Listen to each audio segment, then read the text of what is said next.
I encourage you to make cheese at home. I'm Mary Ann.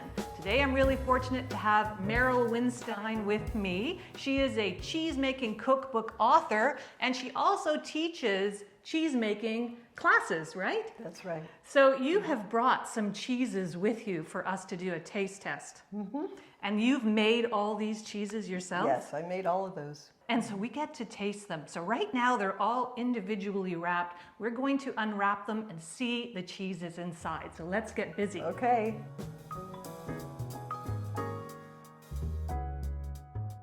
Wow, these look incredible. I can't believe you did all these yourself.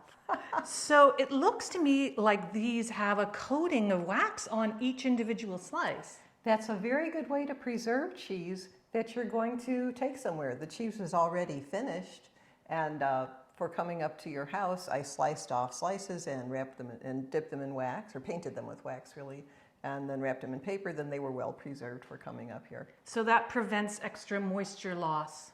Yeah. For each piece. Yeah. So I've seen whole cheeses waxed, but not individual pieces. Well, actually, I learned from a friend of mine. An exchange student of hers brought her some cheese from Switzerland. It was pieces of cheese, waxed and vacuum packed. Those really stayed preserved. Okay, so let's remove the wax. Let's take off the wax. Okay. Let's cut into these cheeses.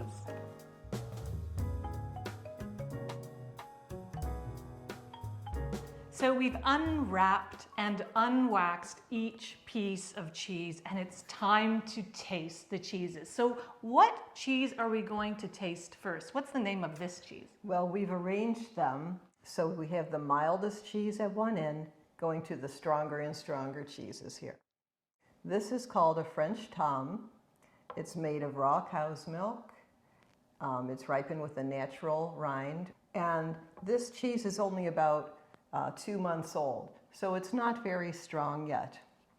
You can see that there are little mechanical holes here. These are irregular holes, and those are formed when the different curds just group together, but they don't quite press against each other, and they leave little holes in the cheese. They're not the circular holes that you have in some other cheeses. So let's try some. Oh, great. That's, of course, the objective of making cheese. Is to eat it. And when you taste a natural cheese, really what you should do is smell the rind part of it, and then think about it, and then smell the inside. You can smell the difference, right? Oh, yes, definitely. There's more smell or aroma on the rind. Yeah, I think. you can smell a little of the moldiness, but this has kind of a nutty smell on the outside. Yeah, Does that how it smells? And milky and inside sweet and the inside is milkier and sweeter, right? It's really hard not to just gobble it up. Okay, now you can either eat the rind or not, whichever you like. Okay, I'm gonna eat some. Well,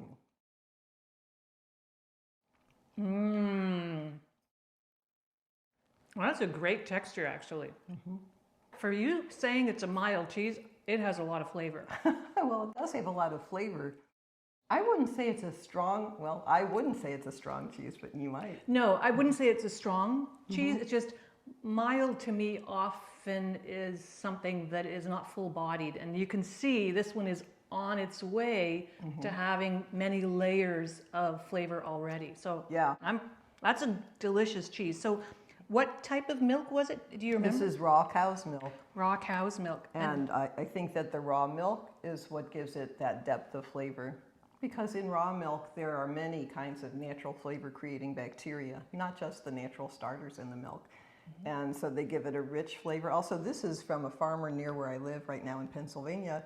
And it's an organic farm. So this is organic raw milk. And he's very careful with his cows and cleanliness. And it just makes wonderful cheese. Yeah, well, that's really quite delicious. And there would be so many uses for a cheese like that. Yeah, and this French tomme, which I do have the recipe in my cheese making book, this appeals to people partly because it can have as mild a flavor as what we're talking about now. Sometimes people who haven't had that much artisan cheese, they still want something that's pretty mild, like cheeses they've been used to at the store. Right. And this fits the bill. Wow. Well, that is great. So I wonder, how is that going to compare to this smeared rind cheese, which actually I have to say, they look very similar, but I'm assuming they're going to have a different taste. Well, they do look similar. They're made from the same milk. Okay. Well, there were different ways that they were made as far as making the, going from the milk to the curds. And this is called a washed curd cheese. So that's a different technique. On this one, we have a smeared rind. It's pinkish because of a bee linen's bacteria that grows on there. And it's still kind of gooey. That's why it's called smeared, because you actually smear or smush the bacteria coating around there. And this one has a dry rind with mold, so that gives a different flavor. Okay. In fact, if we had made this washed curd cheese with the washed curd method and let it get molds like this on the outside, it would have tasted a lot more like this. Or we could have brushed off the rind instead of doing a bee linens coating, and then it would have turned into a gouda. Oh, wow. To use the washed curd method to make a few different types of cheese. So this is similar to Limburger style or European Havarti, where they have the smear on the outside. So the smear is really going to increase the aroma and give it a different flavor. Yes, it will. Okay. And it'll also help keep the cheese moister and more flexible. Okay. This kind of cheese, well, it's not very old, but it becomes more dry and firm than a washed curd cheese that has a smeared, damp rind. Okay, so let's try some. Okay. So again, don't gobble down your cheese. But first, smell the outside and then the inside, and it gives you conversation to have. Definitely smells different. It is different than the first piece. Not overpowering. I mean, sometimes I have smelt a smeared rind cheese, and it is really stinky. This is not overpowering.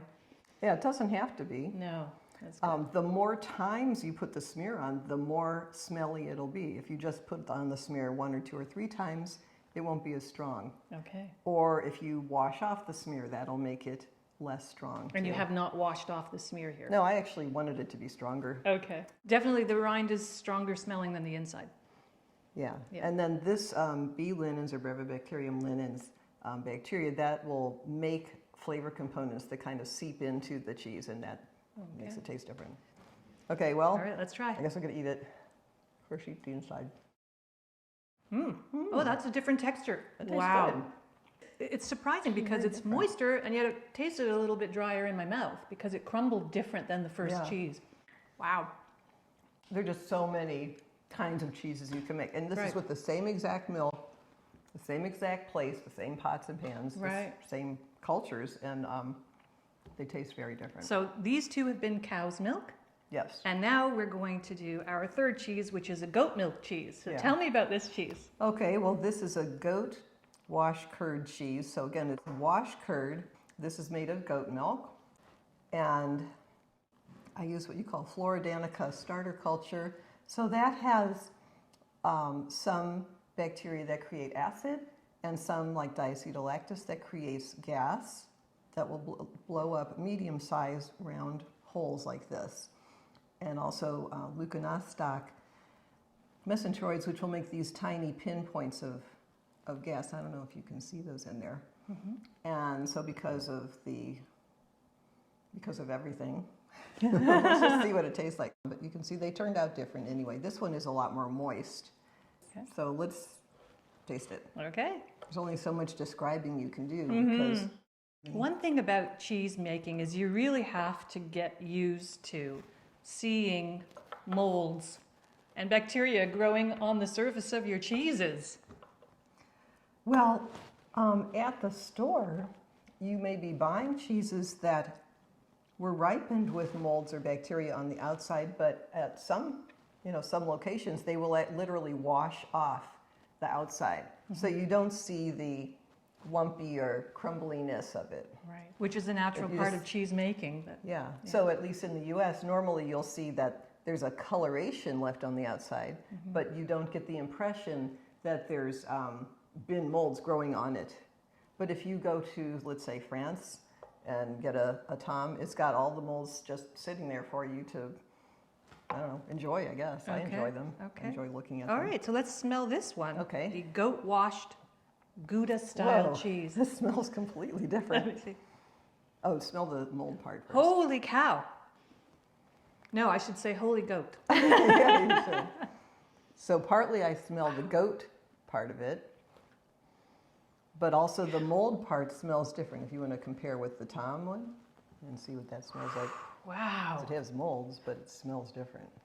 Wow, this is definitely getting stronger in aroma, and we'll see taste. And also this one's 6 months old, remember, and this one's just a couple Right, months old. definitely a stronger smell here. All right, down the hatch. Let's go.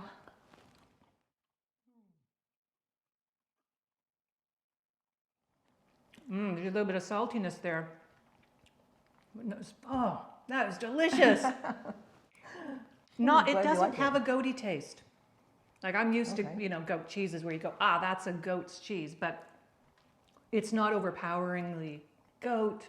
Now that's very, very good. I love the smell. I could just keep smelling the cheese. You can keep it here and put it in your bedroom. And let it scent your bedroom. It's a lovely smell. Yeah, why don't they make cheese scented? Cheese scented. Only people like you and I would like that. That's right. A little vaporizer. Okay, that was great. Usually you end your cheese tasting with blue cheese because it's stronger. So I guess we'll just leave it there. But I find this cow cheddar is pretty strong. This was cloth wrapped.